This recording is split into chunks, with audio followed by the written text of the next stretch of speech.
6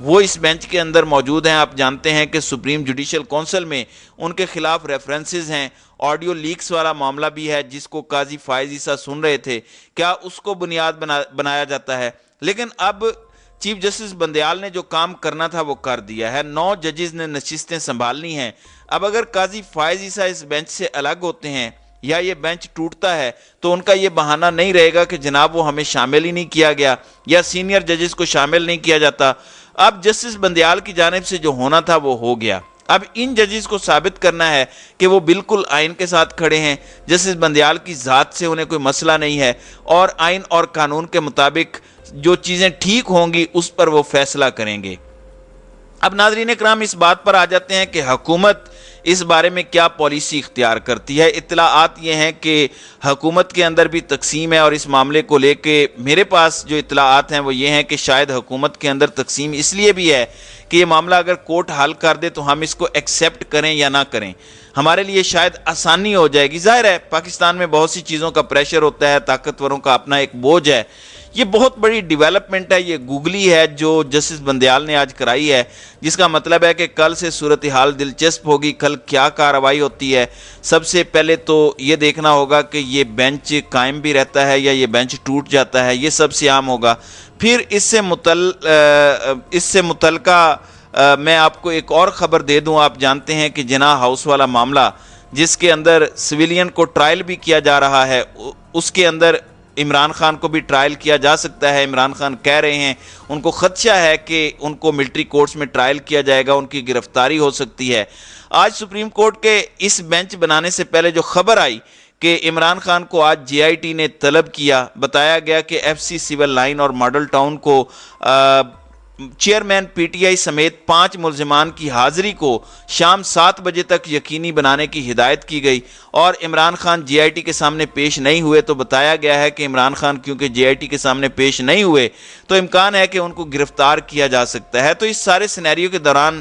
آپ یہ دیکھیے گا کہ اگر سپریم کورٹ سے کوئی ایسا فیصلہ آ جاتا ہے تو اس پر کیا صورتحال بنتی ہے، کیونکہ سپریم کورٹ کے ماضی کے فیصلے موجود ہیں، اور جس طرح چیف جسٹس جواد ایس خواجہ نے کہا تھا کہ میں کسی پارٹی کو سپورٹ نہیں کر رہا، یہ معاملہ تحریک انصاف کا نہیں بلکہ یہ بنیادی حقوق کا اور انسانی حقوق کا معاملہ ہے، اگر وہ فیصلہ آ گیا تو حکومت کہاں کھڑی ہوگی، اور حکومت اس فیصلے کو تسلیم کرتی ہے یا نہیں کرتی۔ اور یہ ایک طرح سے پاکستان کی ڈائریکشن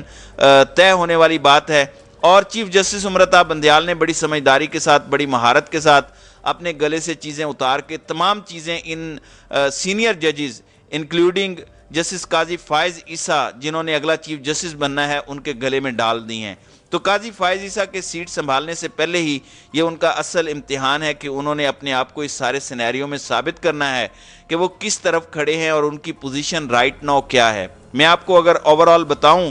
تو ظاہر ہے سپریم کورٹ کے معاملات اپنی جگہ ہیں۔ اب کل سے ایک بار پھر سپریم کورٹ کا محاذ گرم ہو ہی جائے گا اور سب کی نظریں اس کے اوپر ہوں گی، لیکن جاتے جاتے میں آپ کو ایک اور خبر بھی دینا چاہتا ہوں، اور وہ پاکستان تحریک انصاف کے آفیشیل ٹویٹر ہینڈل سے بتایا گیا ہے کہ پرویز خٹک کے خلاف جماعتی سطح پر کارروائی کا آغاز کیا گیا ہے اور ان کو شو کاز سرو کیا گیا ہے اور 7 روز میں ان سے جواب طلب کیا گیا ہے۔ جواب تسلی بخش نہ ہونے یا اظہار وجوہ کے نوٹس کے جواب سے گریز پر کارروائی آگے بڑھانے کی تنبیہ بھی کی گئی ہے، اور بتایا گیا ہے کہ پرویز خٹک کی جانب سے مختلف لوگوں سے رابطہ کیا جا رہا ہے اور رابطہ کر کے ان کو تحریک انصاف سے علیحدگی کی ترغیب دلائی جا رہی ہے۔ یعنی تحریک انصاف کے مختلف لوگوں کو وہ کہہ رہے ہیں